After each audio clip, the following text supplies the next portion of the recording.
If you're new to the project, a big warm welcome. If you're a tough old root, then welcome back. Today is about going from raw land to honeybee enclosure.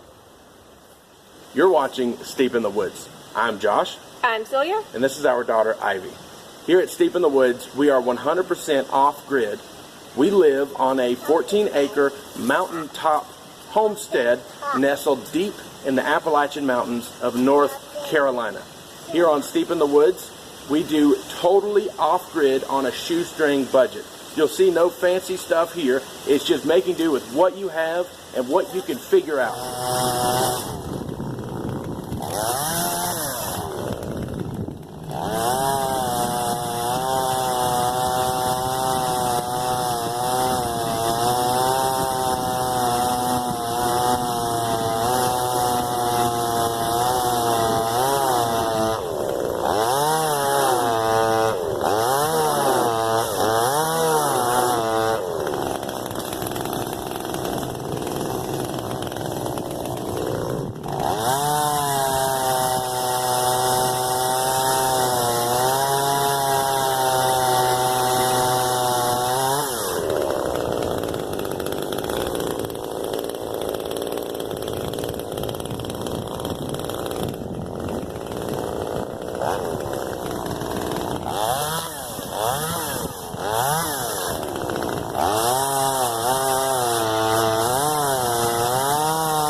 While I'm up here, I'm doing as much work as possible because I don't want to move the beehives.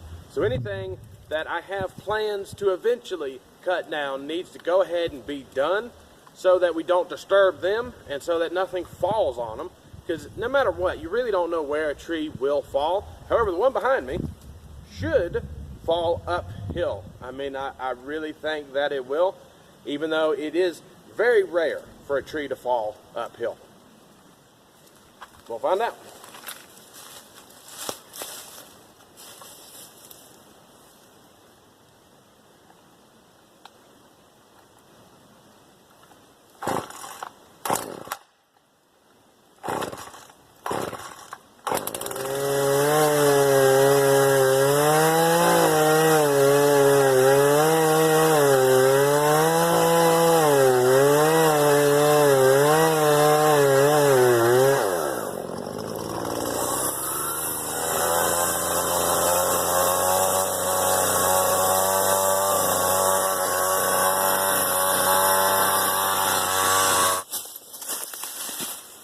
Alright, well, it's officially a dangerous tree. I probably won't put this in the video, but, you know, hey, whatever. So at this point, you can't do a wedge cut because it's already clamped. If you try to cut a wedge on the backside, your saw will just get stuck.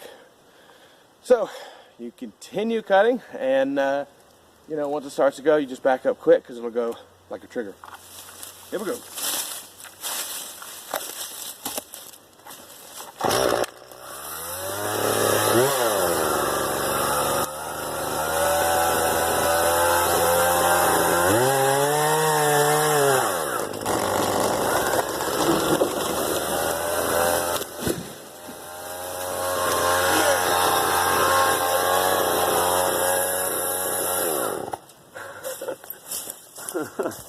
Oh man. Yeah. So maybe I will put it in the video because that was amazingly lucky. I mean, I thought it would fall uphill. Whatever, dude, you get wrong occasionally. Obviously, all these things should be done by a professional. But if you don't have one on hand, give it a shot. My herb beds were right behind it. And man, look at this luck. Boy, you just can't get better than that, you know? Whatever you believe in or don't believe in, this was an amazing coincidence. So, thank you, universe, and whatever, man. Because this bed is done, it's already planted. Been a total bummer if it just went and squished it, but it went right where it wouldn't bother it. Thank you, thank you, thank you. Either way, that's pretty much all the trees that we need to cut down. Now it's just cleaning them up, bucking them up, and moving them to get ready for these honeybees.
Gonna have to cut this a little short for a minute, take a break, go in and get us some chili.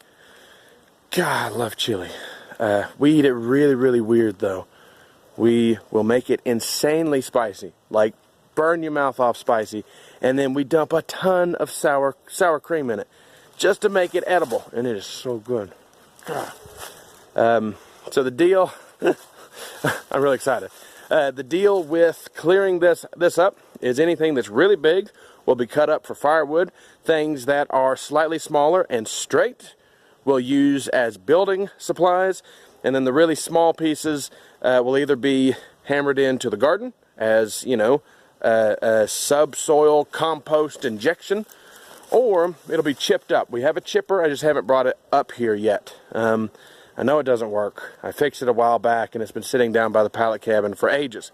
But as you could probably guess, we're going to need a chipper. So, alright, chili time. I'll get back with y'all in a bit. We're back. I don't mean to make anybody jealous, but that was some really awesome chili. My hat is off to Celia. Actually, there's a bunch of chili on it. Pulled a Kevin. Either way, you know, it's made it really hard to come back out here and keep working, but there's no telling when these bees could show up, so we really got to keep pressing on. I think my backup help's coming. So obviously, with the price of all the lumber now, about the only thing a man can afford is these landscape timbers, which is fine. They was always my bread and butter anyway.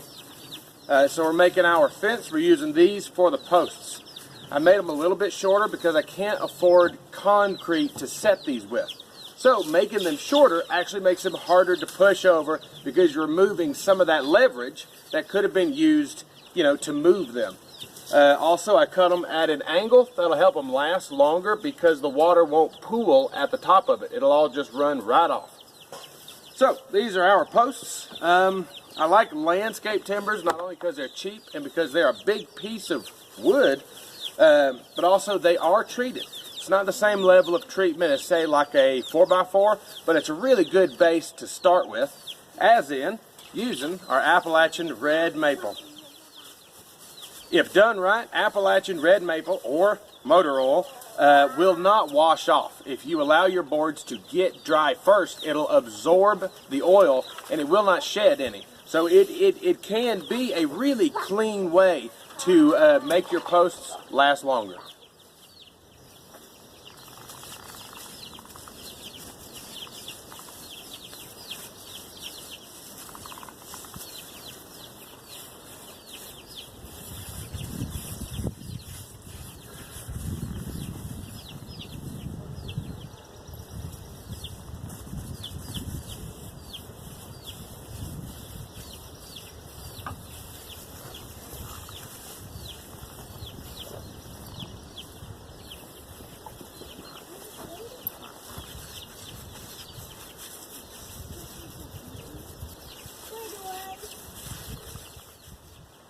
So the land is cleared and the supplies are brought up. Yesterday it rained, which was actually a blessing in disguise. It allowed me to spread out some clover seeds, both white and red, to give the bees something to eat. I also got my hat super soaking wet. So today it's drying out. That's why my hair is free. You know, it's not used to being untethered, so it'll probably wave at, you know, the squirrels and the rabbits and whatnot. But either way, it's time to start building our fence and setting up the foundation for our hives.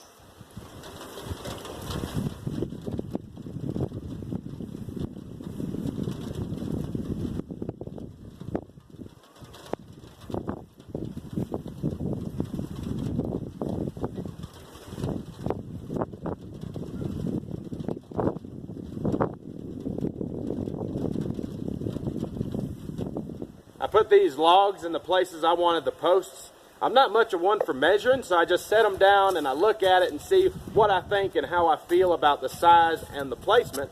I'm pretty happy with it now, so I'm just going to scoot these logs to the side and dig our post holes for our landscape timber posts.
At this point, now that, hey, all the holes are done, you just set in your posts. I'm putting my angle cut on top facing downhill. And all you do is just backfill with dirt and tamp it down really, really tight. And it'll be about as good as any other post. And it'll be a whole lot cheaper.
Obviously the fencing is here primarily for bears, and the sturdiness of the post isn't really what's important. It's that it is electrified. However, you want your post sturdy enough to where, you know, the bear has to push on it hard enough to get that wire to make skin contact. Bears have really thick fur, and it is there to protect them. I mean, that is the purpose of it. And it works just as well on electric fence wire as it does, you know, brambles and briar patches. Also going to use barbwire for the fencing. It's not to do with anything to do with cutting the bear or actually trying to hurt the animal. It's just so that it's got the strength and it's got the digging ability to penetrate that fur and make skin contact.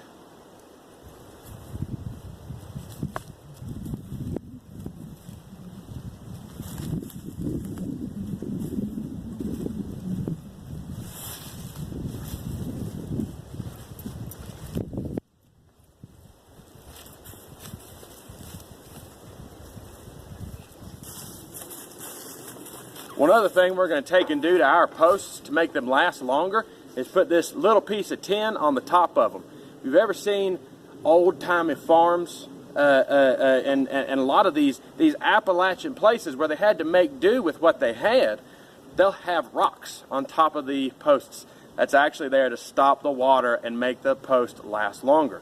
However, it was easier for me to use some of this just, you know, old metal roofing than it was for me to dig up rocks. So we're just going to use it and just attach it right here to the top of it, and that'll allow the post to last longer.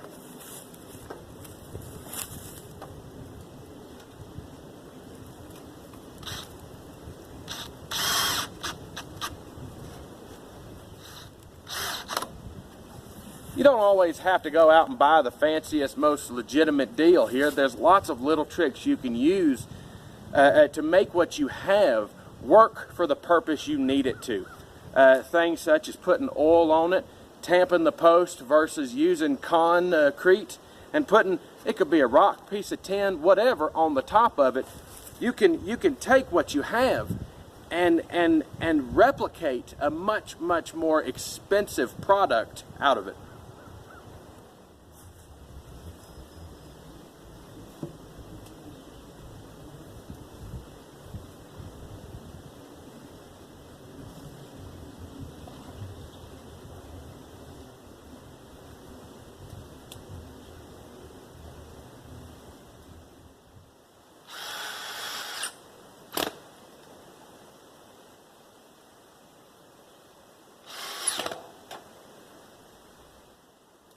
The posts are in. Now it's just a matter of screwing in those electric fence insulators to the posts, running the wire, and hey, okay, there's a lot left. You know, hive foundation, I'm going to tweak the hives a little bit, things of that nature. But hey, we do have posts in. That is a win for right now. So I'm going to pre-drill some holes to take some of the guesswork out of the placement and to go ahead and make it easier to screw in these connectors. I'm just picking arbitrary numbers. You can do whatever you want to, whatever looks pleasing to your eye. I would encourage you to do a couple close down at the ground for coons and things of that nature, and to make sure you utilize most of your post for the larger animals such as bears.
Dang squirrels.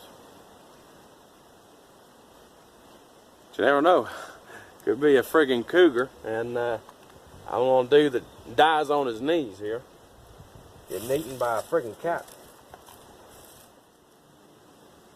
So the connectors I'm using are just these little black ones here. They got a screw on them. They're made for going into wood. You can have these anywhere. These were sent to me by a man off my Amazon wish list. I'd take my hat off to you, but lost it. It's over there getting dry. But either way, you just screw it in. You are going to need some kind of leverage. I got a little pair of vice grips, but you can use a stick, a big nail, whatever. Towards the end of it, you'll need some way to add more torque than just your fingers. Just like I say, it's super easy. Just screw them in. Drilling a little pilot hole will help. You don't want it too big because you want them to be hard to put in. That shows that it's a strong connection, and that you know, the bear or what have you is not just going to be able to pop these out real easy.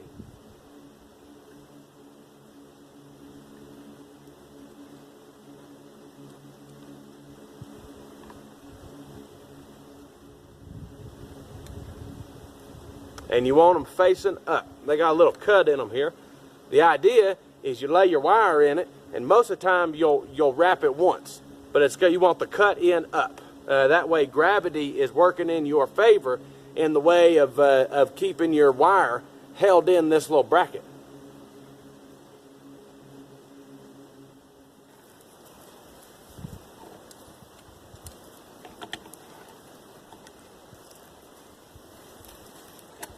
So the gate is very, very simple, if admittedly a bit inconvenient.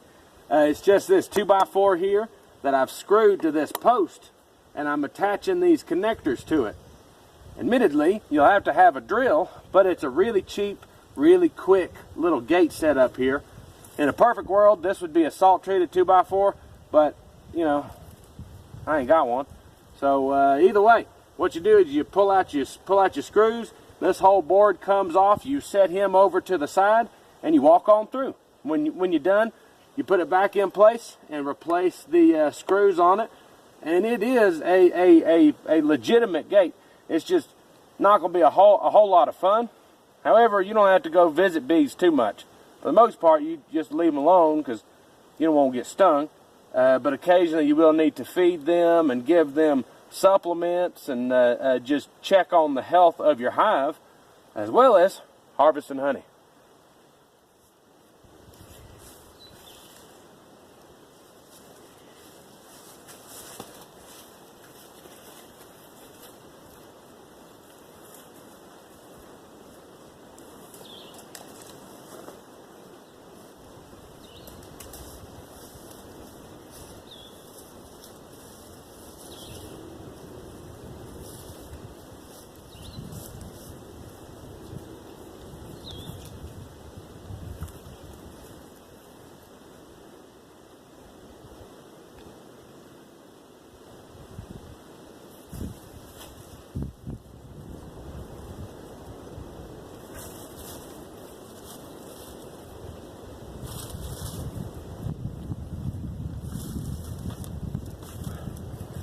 So like I say, nobody likes doing barbed wire. It's a product that's not meant to be handled. But just put a brave face on, you know, and just try to get it done. It's incredibly simple. You're just keeping a solid strand going. You know, you don't want to break it, and you just go to these little connectors and just wrap it around one full circle and keep on going to the next one.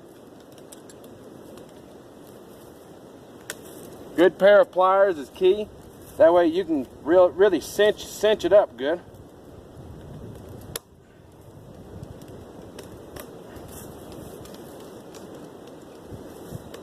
God, all right, there's that one done. Just like 35 more, and we'll be ready to do something else. Whew. So now this one's getting loose.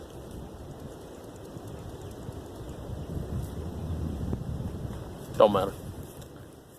Finally, the barbed wire is done. On a scale of 1 to 1,000 of how much fun that was, it was 0.0% fun. It was just no fun at all.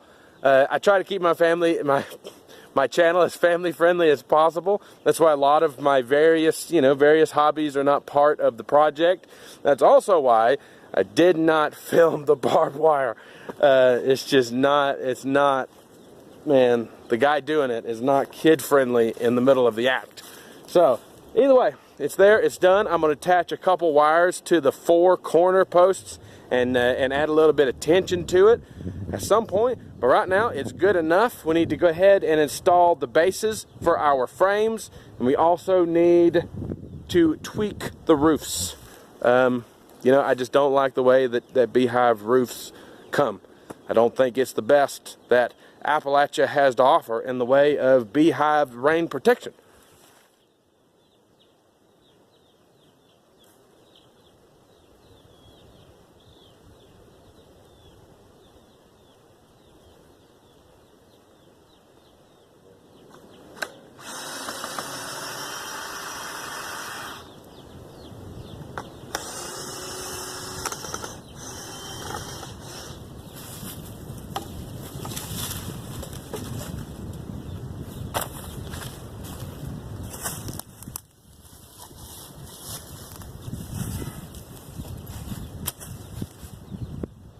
The next and final thing we have to do up here before installing the hives, other than running the electric cable, is to create a foundation for the hives themselves. I'm using cinder blocks because I know they'll never go anywhere. The foundation will be the one thing that'll always last. All you really have to do for this is make them level. I'm making mine 2 high, which is perfect for the 8 frame hives that we have, because they will fit perfectly on top of a cinder block. The 10 frames are a little bit too big.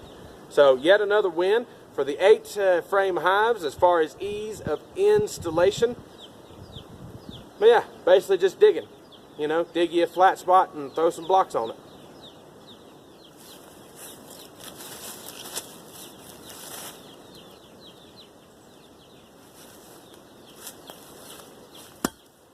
And there's a root. Dang it. All right, leave.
You don't always have to dig down.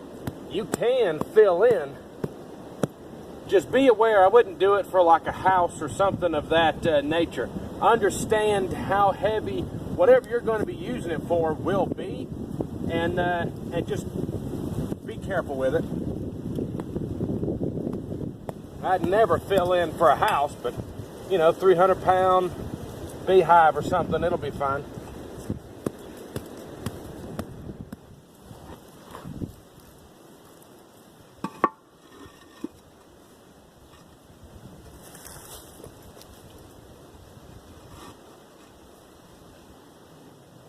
So I'm going to space these top ones out just a little bit.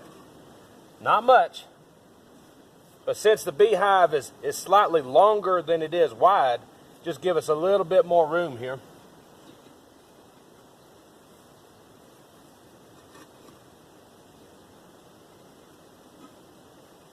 Just like that.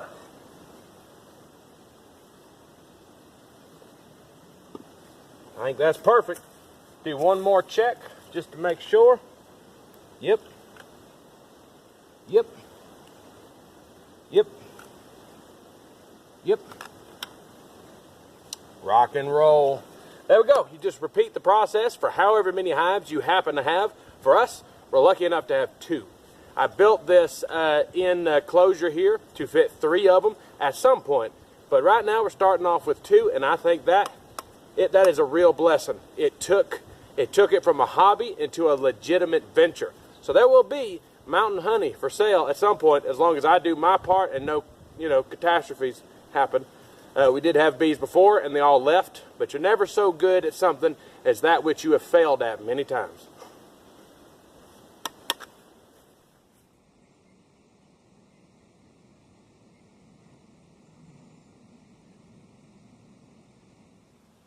So this is our 2 foundations done. At some point I may put a 3rd one here in the middle, but since we neither have, the hive or the money for the bees or any of that, I'm just going to leave it be right now. But this is designed for 3 hives. For your average person, you pretty much call it done here. However, there's one thing I want to do to my hives that I've never seen anyone else do. Maybe it's a good idea, maybe it ain't, but I can't leave it as is as a builder in the way that it came right out of the box. So this is our beehive. This is a Hoover hive, and it really exceeded all my previous expectations for hives. We have had both bees and hives before, and this one really is just a quality product. I love the way it looks. I love the fit and finish. I love everything about it, except the roof.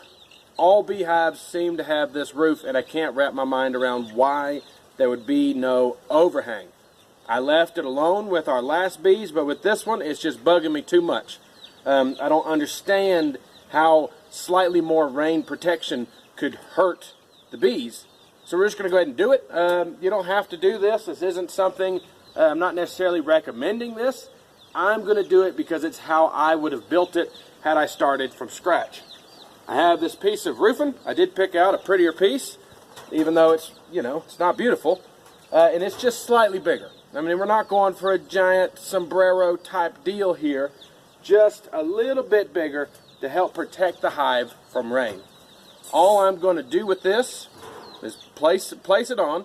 I'm going to pre-drill a couple holes and just put roofing screws right into the top of the hive. Just have it flat. I played around with trying to make it domed or whatever. I think just having a little bit more roof is all we really need. We don't have to get super fancy with it. So pre-drill holes, once we figure out that it's square and we like it, and sink in maybe 2 or 3 screws per side will be plenty. You don't have to go, above and beyond on this deal, but I do like it. It's I would want to live in a house with an overhang. So we're going to go ahead and just do that. I think that is probably good. I'm just going to get a stick and feel where the edge is. Right there, so we want to drill right here. Right here. Fingers crossed, I don't want to put a hole in my nice new coop here.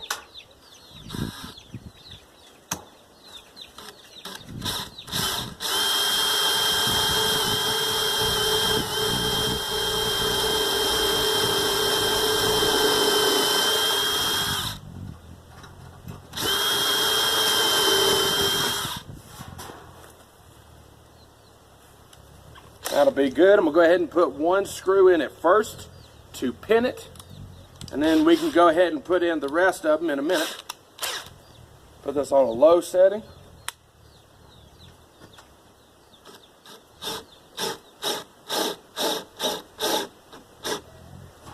I really like this Dewalt drill. It has lasted a very long time, and it's got an automatic brake in it. So I can hand tighten this just exactly where it needs to be without fear of over tightening. You can drill a hole with a screw just as easy as you can a drill bit. Right there. Oh, it's looking, man, beautiful. This is how they should be built.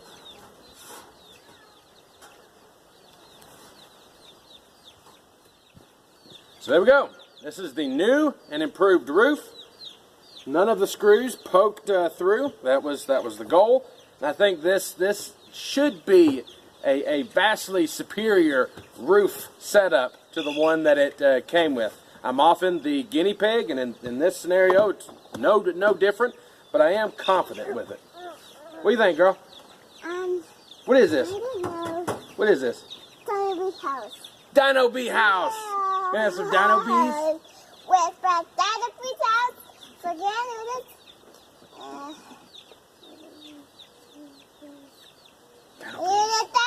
Dino bees. Dino Bee House.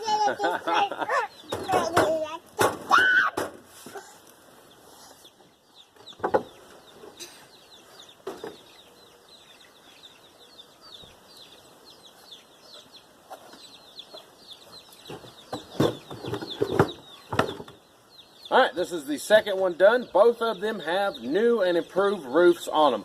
All we have to do now is set them on top of their foundations, and we are ready to rock and roll.